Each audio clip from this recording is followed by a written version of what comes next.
Imagine Samsung quietly working on a phone so different that it almost slipped out of the rumor cycle entirely. And then, suddenly, it's back.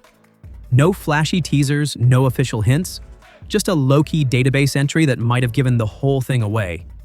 According to a fresh update from SmartPre, Samsung's rumored wide Galaxy Z Fold 8 has popped up again, this time hiding in the GSMA IMEI database.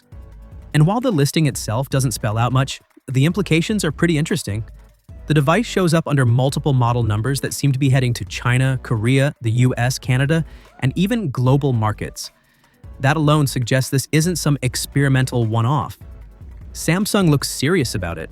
What really ties this together is the model number pattern.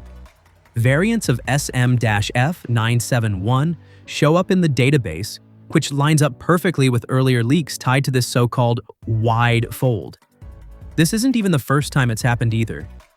Late last year, the same model number surfaced, kicking off speculation that Samsung was working on a second fold alongside the main one. The big idea here is the display. Instead of going taller like most foldables, this one is rumored to go wider.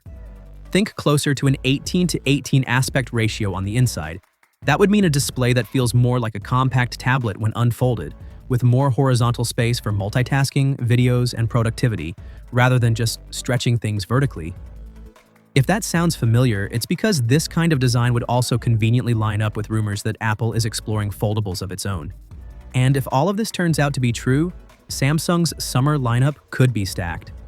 We're talking Galaxy Z Flip 8, the regular Galaxy Z Fold 8, and then this new wide fold 8 sitting alongside them as a third option. Personally, I find the timing really interesting. Not long ago, there were reports saying Samsung wants to lean more heavily into the Fold lineup, even increasing production compared to the Flip.